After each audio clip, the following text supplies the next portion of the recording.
Welcome into the Most Accurate Podcast. My name is Anthony Stalter, joined as always by John Paulsen. I hope everybody had a happy Thanksgiving. John, did you enjoy time with the family? It was excellent. We actually ordered out for a lot of the meal from a really good restaurant nearby and went and picked it up, and just a lot of interesting new dishes that I hadn't had before. But my wife also made her turkey and stuffing, and so we had a couple families over in the neighborhood. It was great. It was a very nice time. Very good. Excellent. Well, now it's time to get down to business as fantasy playoffs are approaching very quickly, and we'll start off with the Thursday night takeaways from John. Get into this week's biggest fantasy storylines, the sleeper sneaky start of the week, sneaky starts, and then we'll round out the podcast with our breakout receiver model. But John, last night, not a lot of takeaways from a fantasy perspective as the Patriots lost to the Bills 24-10. Not much cooking again for the Patriots offense, but sorry for the pun.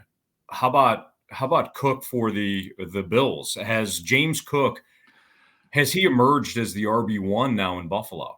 I think the accidental puns are the best, where you don't even expecting to make a pun. I was at my son's basketball game last night, keeping an eye on the box score, and was really interested to see Cook leading this backfield. And sometimes you see this stuff. The box score might just be misleading at the end of the game because the player might have gotten a bunch of touches in the fourth quarter when the game was wrapped up, but that wasn't the case with James Cook. He was out touching Devin Singletary 19-8 in the first three quarters, and then Singletary came in the fourth quarter. I think that's when he got his touchdown and got a few extra touches there, and they ended up 20-13 was the margin, but it was a pretty significant margin for the first three quarters. And then the snaps were really close. Devin Singletary had 43%. Cook had 42%. I think in the first half it was dead even. Nyheim Hines was playing as well. But it does seem like there may be a little shift happening here in this backfield. And those managers that held on to James Cook through the Nyheim Hines panic will be rewarded here potentially with a lead back for the rest of the season. We'll see. I mean, he ended up with 20 touches for 105 yards, but Singletary got the touchdown. So just that was a very interesting shift in that backfield. That's my primary takeaway from last night. James Cook is a more explosive back. I think the problem is what you alluded to is Devin Singletary getting the goal line touches, and Devin Singletary has a touchdown now, and I don't know how many games. Maybe you mentioned that, I missed it, but that's kind of the issue. But James Cook clearly is as soon as he gets a little open space, he's explosive, and I think that's one element that Buffalo's offense has been lacking. So that's going to be interesting. As you noted, John, it's going to be interesting to kind of watch play out over the next couple of weeks. Yeah, and I could add they've been looking for a passing down back, a pass catching back for all year. I mean, they tried to sign J.D. McKissick. They ended up drafting Cook. He was doing okay, but then they went and traded for Hines. Right. So clearly they are prioritizing this pass catching role. And they want to throw the ball at the backs a little bit more. So that bodes well for Cook. He caught 6 of 6 targets for 41 yards. All right, moving forward here, let's talk about the biggest storylines impacting fantasy managers this week. And we'll start off in Pittsburgh, John, where the Steelers will take on the Falcons in Atlanta on Sunday. Najee Harris suffered the oblique injury last week, did not practice on Thursday, did not practice on Wednesday. Or I'm sorry, he did not practice on Thursday, did not practice on Wednesday. Jaylen Warren, apparently doctors have cleared him to return. He had a hamstring injury, and he does expect to play against Atlanta. As we've noted, Atlanta's defense, not great, John, but when you're looking at kind of bigger games, it's actually against the Falcons secondary, not necessarily against the run defense. Nonetheless, what do you think about Warren, his matchup in Atlanta this week? Yeah, I'm sorry we always have to pick on your Falcons. It's not. Well, get better on defense, right? One of these years, get better on defense. It's not fair. I was doing my AMA yesterday with the subscriber Discord folks, and A lot of questions about, should I pick up Jaylen Warren? Yeah, you should pick up Jaylen Warren. We don't know what's going on with Najee Harris for sure. This kind of smells funny. He's got a little bit of stink around the injury to me. Looks like he's going to miss this week. Warren had the hamstring injury. I think he ended up on some waiver wires because of the hamstring injury. But he back-to-back full practices. So that does indicate better health, and perhaps that hamstring strain wasn't too severe. And then you look at this, the matchup's not, it's good. The Falcons defense isn't great, but they're not they're not quite like the Texans or the Browns when it comes to giving up, or the Bears giving up rushing yards. But they're, I think, 10th in rushing yards allowed. Looks like they're giving up around 10th most fantasy points to running backs. So I think the question for fantasy managers heading into this game is whether or not Jaylen Warren's going to be the lead back, or if it's going to be a committee with Benny Snell, Anthony McLaurin. But I believe Benny Snell was a DNP. Maybe Sal could look that up for me. DNP yesterday. We had Anthony McFarland in the rotation as well. But if you look at this backfield for this season, it's been Jaylen Warren as the clear RB2 behind Najee Harris. And the only time that Benny Snell or McFarland got any run at all is when Warren missed the game. So they clearly want to use him as the RB2 there. So I think he'll be the lead back this week, and I think it's a good spot against the Falcons. All right, let's move on to another Snell limited, by the way, limited on Thursday. So thank you, Sal, our producer, to get us that note. All right, so moving forward here with the Jets, their running back situation's a little murky as well. You've got Michael Carter, who's the starter, but he's doubtful due to an ankle injury. So now Ty Johnson and then Bam Knight, those are the two Jets running backs that could see a look this weekend as the Jets take on Minnesota. Given what Mike White did in the passing game last week, I don't even know if you need to run the ball if you're the Jets. You just put the ball in Mike White's hands for 50 or so pass attempts, John, and you get the job done. But what's your advice to any fantasy manager that wants to look at this Jets backfield? Yeah, Mike White making a late push for the MVP. So Zonovan Knight's nickname is Bam Knight. Is that correct? Yeah, Bam Knight. I don't know if you remember Anthony Bam Morris, the old running back for the Steelers. I drafted him once at the 1-2 turn. I remember. He was supposed to be better than. I have an autographed, I think, trading card of his. Anyway, I digress. Yeah, I digress.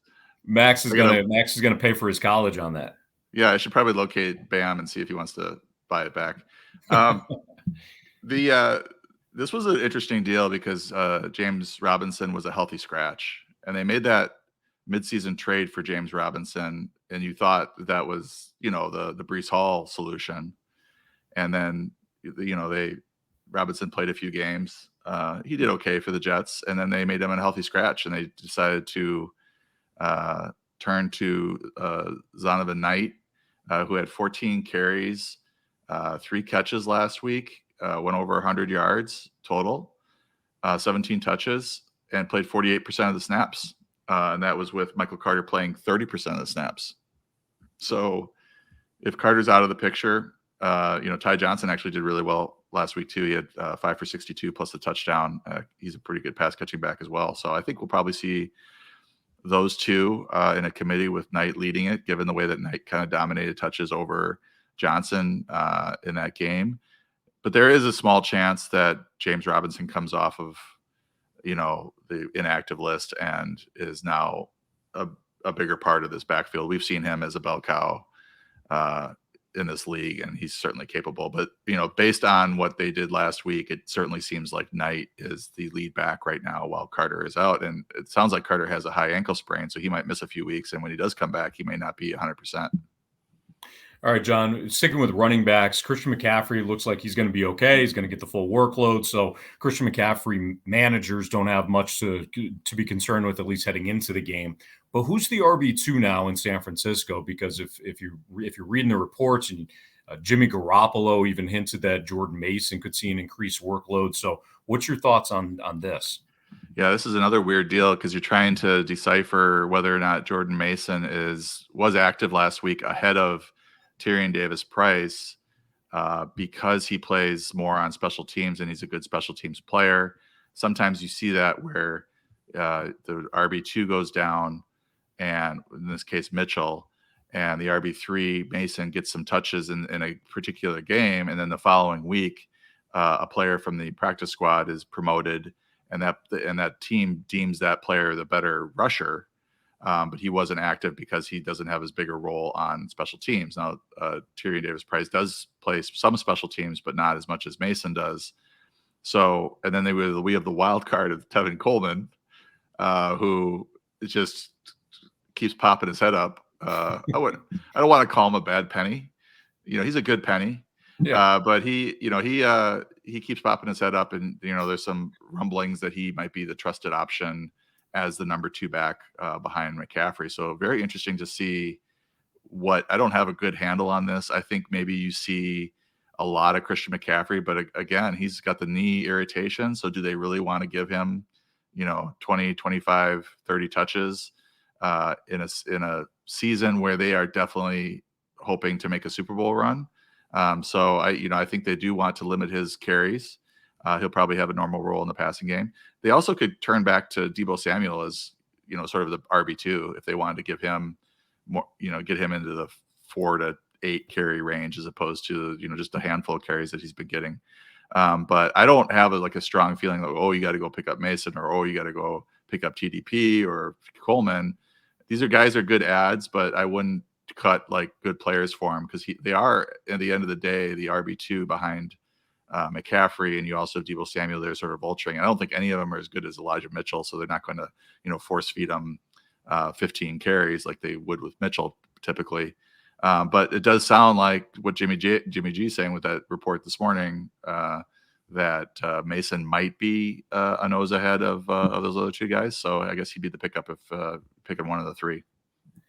Ja'Marr Chase, John, it looks like he's going to play this weekend. And I think anybody, and correct me if I'm wrong, anybody that has him in a season-long league, you're going to play Ja'Marr Chase. If he's active, you're going to play him. I think the question becomes, one, what's the impact on T. Higgins and Tyler Boyd? And the other question I would have is how would you view things in DFS with Ja'Marr Chase? Yeah, Ja'Marr Chase, our number 1 pick, my friend and I in the FFPC league, coming back 1 week too late. We were eliminated from the playoffs last week. Had a tough year in injuries, like a lot of folks, but Ja'Marr was really coming on week 6, 7 for 132, 2 touchdowns, 10 targets. Week 7 against your Falcons, 8 for 130, 2 touchdowns at 11 targets. Suffered the hip injury and ended up missing 4 games. So they could have put him on IR. If you remember, they didn't put him on IR because I think they thought they might get him back last week or maybe after the bye. But it does look like he's ready to go. He was limited Wednesday, Thursday. Usually when a player is limited on Wednesday, they are able to play that week. And then to answer your question, wasn't really a question. It was just a statement. Yeah, if you have Ja'Marr Chase, you start him. Also, just remember last year, week 17 against the Chiefs, 11 catches, 266 yards, and 3 touchdowns for Ja'Marr Chase. So, the only way that I would think about sitting him is if they're like, oh, he's going to be on a major snap count. They're just going to get him out there for 10, 15 snaps. But I don't think that's the case this week. And I think you got to start him against the Chiefs. All right. We'll go through an injury roundup now, John. Josh Jacobs limited Wednesday and Thursday with a calf injury, although apparently suffered the calf injury before he had that breakaway run last week against Seattle. I think you get kind of a twofer there. One, the explosiveness that Josh Jacobs still had on that run, despite having a calf injury, is pretty remarkable. The toughness to go back into that game. And then how bad is Seattle's run defense if Josh Jacobs was hobbled and he was still able to do that? But interested in your thoughts on Josh Jacobs. David Njoku, the tight end for Cleveland, did not practice Wednesday or Thursday with the knee injury. He did have I think it was a high ankle sprain, right, John, that kept him out for a week or so, but he came back last week and scored a pivotal touchdown in that game against Tampa. Deebo Samuel, the wide receiver for San Francisco, limited Wednesday, did not practice Thursday, dealing with a quad injury. Aaron Rodgers, limited Thursday, expected to start, though. Travis Etienne, hurt last week, but he was limited Wednesday and Thursday with a foot injury, so at least he got a limited workload in. Mike Williams did not practice Wednesday or Thursday, as he's dealing with that ankle injury. And then Antonio Gibson, the running back for Washington, limited Wednesday, did not practice Thursday. So, he's dealing with the foot injury, midweek downgrade, never a good look. And Brian Robinson's coming off a big game last week against who else? Atlanta, or at least a good game, I should say. He ran hard. But John, your thoughts on the injury roundup? We could really rename this podcast the Atlanta Fantasy Defense Podcast or something. How to match up against the Falcons. And it's funny. I've seen much worse. I know it's not saying much. I've seen much worse out of Atlanta's defense. It's just years of this, though. I mean, they've always been a good matchup. Maybe not the best, but always a good matchup. With this group, I'll just go through them quickly. Josh Jacobs, I think, will play. Really impressive in performance by him. The calf injury is one of the toughest ones for a running back to play through. Adam Hutchinson's injury article talks about that, and it's like a minus 20, 30% points per game decline in that first game back from the calf. So he had the calf injury, I think, in practice and played through it. And got a ton of touches and just destroyed that Seattle defense in overtime too. So I think he ends up, when a player finishes a game, I usually expect them to play the following week. The fact that he was limited on Wednesday is a good sign. So I think he'll play. David Njoku is with the DNPs on Wednesday and Thursday, a little alarming.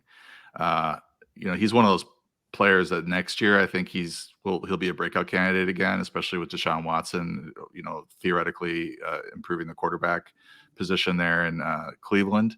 As for this week, I would make another, plan or another pivot, be ready. Harrison Bryant, I think, is a decent one to run out there if you're kind of desperate, if Njoku sits. Deebo, limited Wednesday, DNP Thursday. That downgrade's a little worrisome, so keep an eye on that. But he's a veteran, and we'll see what he does today. Aaron Rodgers is going to play against the team that he owns, the Bears. I'm sure he's geared up for that. I was kind of hoping he'd sit so we could see Jordan Love in a full game against a kind of a sketchy defense. Just to kind of see where we're at with that. But we're going to get Rodgers. I do like watching him play as well, and I always like, it's basically the Super Bowl for the Packers this year is to beat the Bears twice. So he's expected to start. Yeah, exactly. He's expected to start, and I think that whole offense should do well. Travis Etienne, I think he'll probably play. That was a weird deal because he got knocked out of that game, and they said after that he was cleared to return, but they decided to hold him out. So that sounds to me like, they're just being cautious, and they finished with Hasty in that game, and then Etienne will be back this week. So that's my thinking on that. If Etienne sits, Hasty probably is the lead back there. He does good work in the passing game. But they did, just a reminder that they did sign Darrell Henderson, who's a good player. So I don't know how quickly they want to get him into the fold, get him started. But that's just something to keep an eye on. I don't think Mike Williams plays. He played a few snaps and then retweaked his ankle, and it just doesn't sound like his end of season is going to be very strong. He's still kind of a hold because he's basically a wide receiver too when healthy, but I'm not optimistic he's going to play this week for sure. Maybe another week or two. And then, Gibson, this midweek downgrade, we'll just see what he does today. But Brian Robinson would get a pretty big bump if Gibson can't play.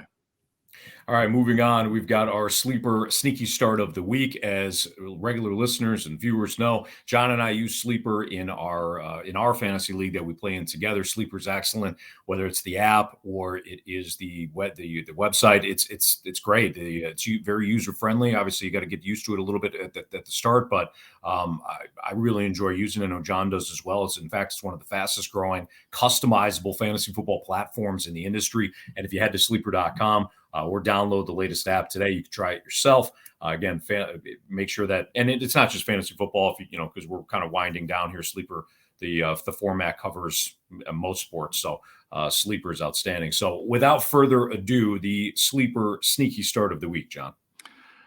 Yeah, I don't know if you noticed, Anthony. I finally got myself a tight end in our league. I saw that. I went out and got Mark Andrews, so that's a long-term fix at the tight end position. I hate not having a stud tight end. It drives me insane. So go ahead. I know you and I talked because I had Kyle Pitts and David Njoku, and right when you and I started talking is when Njoku got injured. So I had to hang on to Pitts, and then of course Pitts got hurt. So the tight end position is just a black hole in fantasy. It really is. Yeah, it is. And if you can have a stud there, it's going to help. So that should help me. AJ Dillon is my sleeper sneaky start of the week. Nice. Kind of an up and down season for him. But you look at what he did last week against the Eagles. They got the running game going. He had 8 carries, 64 yards, touchdown, 3 catches for 24 yards on 4 targets, which was, his tied for third highest target share, number of targets this season. Still playing about the same amount of snaps, but the reason that I like him this week is the matchup against the Bears. They're one of the worst in the league and against the run. They've been giving up an average of 146 total yards, 1.6 touchdowns to the running back position. Wow. In the last 5 games. So it's bad out there for Bears, Bears fans who like, good run defense. It's not happening. So this might be a little bit of a shootout too. Justin Fields will be back. But I do think that the Packers will try to, run Aaron Jones and AJ Dillon quite a bit, and he's been getting his 10 to 15 touches per game, and in this sort of matchup, I think he's probably good for 60, 70 yards and maybe a touchdown. All right, my favorite time of the podcast. Time to go over John's sneaky starts. If you head to 4for4.com, you'll see all of John's sneaky starts for Week 13. He doesn't just list the 3 names that we're going to talk about today. Several options at quarterback, several options at running back, wide receiver, and tight end, respectively. But for the podcast, we like to give everybody a little bit of a tease. So Jimmy Garoppolo's got an excellent matchup against Miami. I know, John, you're going to kind of break down where Miami has ranked against quarterbacks. I'm just going to add right off the start, with the way that the Dolphins like to run their offense, and it's up tempo, and they do score, and they tend to score quickly. That defense is on the field a lot. So, John, again, without further ado, why do you like Jimmy G this week?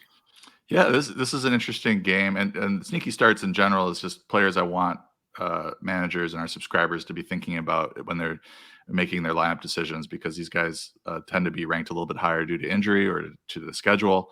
And this is a case where I think Garoppolo is a good start. He doesn't offer anything really as a runner. He gets the occasional rush touchdown, but Miami really can put up some points. So the big question mark I have here is the 49ers D. Are they able to contain the Dolphins at all? And if they aren't, this could be a shootout, because the 49ers do have the firepower to throw and to score a lot of points against the Dolphins if they have to. So it kind of comes down to Tua a little bit in that passing game. But he's delivered at least 15.9 fantasy points in the 6 previous games, other than that game last week against the Saints. So that was kind of a dud last week against the Saints. But that, I think, as I said, Miami's going to put up more points than New Orleans did, which was a goose egg, right? They got shut out. Yeah. And then if you look at Miami, they've given up, good to great games against a bunch of decent quarterbacks in the last couple of months. Brissett at 16.5. Justin Fields obviously is better than decent in fantasy. He had 42.7. Jared Goff had 17.6 fantasy points, and Kirk Cousins had 16.5 against the Dolphins. So, I think you're looking in that range of maybe 15 to 18 points for Garoppolo, but I think there's a little bit of upside there if he has to, throw for 300 and maybe get 3 touchdowns. And then the wide receiver, one of the wide receivers that you like this week is somebody that had an excellent game last Sunday, and the Jaguars come from behind victory against the Ravens. It's Zay Jones, who's got an excellent matchup with Detroit. Yeah, I'm always picking on the Lions in matchups as well. And Zay Jones is never comfortable to start. Like you think you can trust him, and then the next thing you know, he gives you a 3 for 18 or something. But he's really, 24 targets in the last 2 games. It's hard to ignore that sort of usage. It does seem like he has a really nice rapport with Trevor Lawrence. Detroit is 27th in adjusted fantasy points allowed to receivers. They've given up the 5th most receptions and the 3rd most yards to the position this year. So, obviously I like Christian Kirk, but I think Zay Jones is also a good start this week. He's had, those 24 targets he's had in the last 2 games. He's got 19 catches for 213 yards in that span. So, a good chance, especially for a PPR game, a solid PPR game for Zay Jones. And then finally, from the tight end position, we're looking at Tyler Conklin, and I feel like he could be a sneaky start each and every week. Nobody really thinks about him, and every once in a while he kind of pops off. And he had a 2-touchdown game, I think, against the Patriots, maybe. But Tyler Conklin, a good matchup against Minnesota. Yeah, I was looking at my list, and I was going to pick Cole Kmet. I think he's kind of an obvious start now with Darnell Mooney out, but. Yeah. But Conklin, the reason I wanted to highlight him is this is a revenge game, old team theorem game, playing against his old team. The Vikings are 25th in adjusted fantasy points allowed to tight ends. We've got MVP candidate Mike White under center now, so this whole passing attack is a lot better than it was with Zach Wilson earlier in the year. And the Vikings have been a little bit spotty.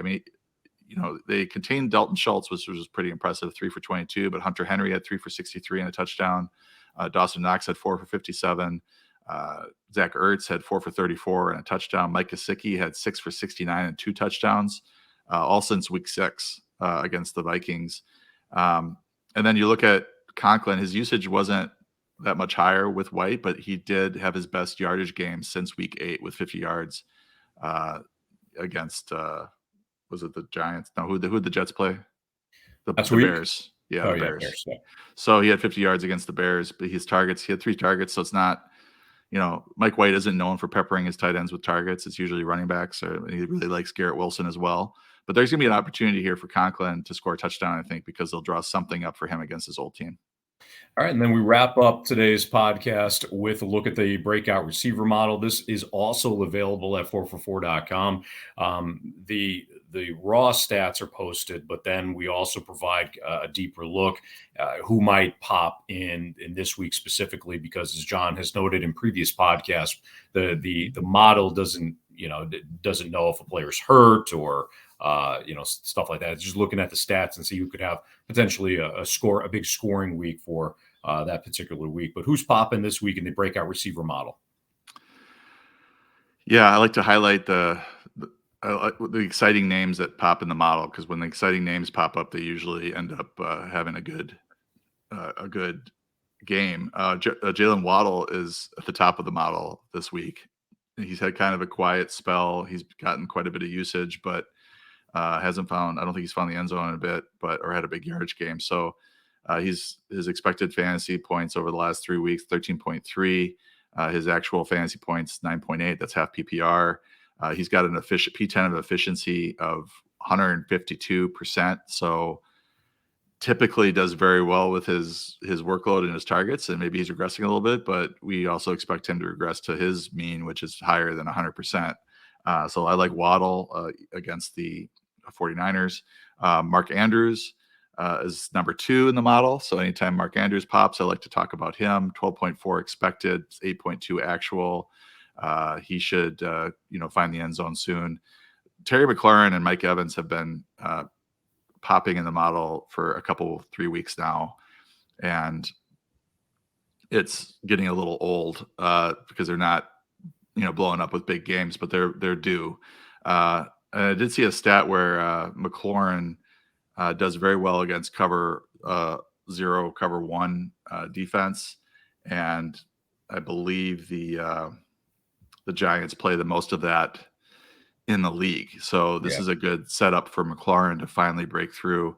He does produce more with Taylor Heineke, but Taylor Heineke's not like a consistently great quarterback or anything like that. So he will pepper McLaurin with targets. So that's kind of the first thing you're asking for.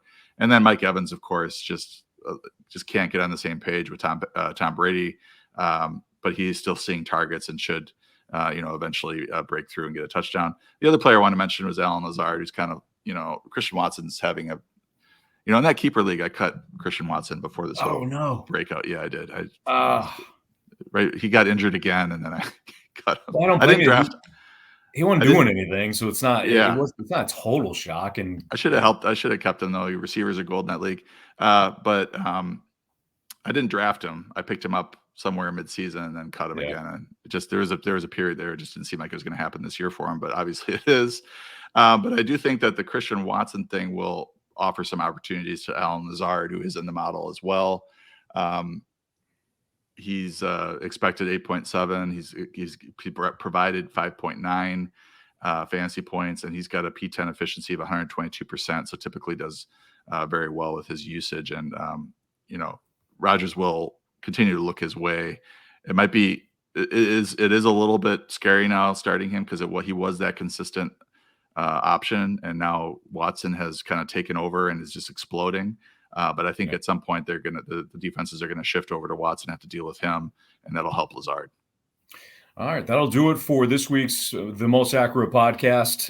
You can follow John on Twitter at 444_John. If you're so inclined, you can follow me as well at Anthony Stalter. Make sure you check out 444.com for the latest information, news, breakdowns, John's rankings for Week 13. We've got not only season-long fantasy advice and knowledge, but we also do DFS and betting as well. So make sure if you haven't yet pick up a subscription to 444.com. We're running deals all the time throughout the course of the final month plus of the season. So anybody that's kind of been on the fence before can check out the great content that 444.com delivers. But we appreciate you watching. We appreciate you listening, and we'll be back next Friday in the Most Accurate Podcast. For John Paulsen, I'm Anthony Stalter. Good luck this week.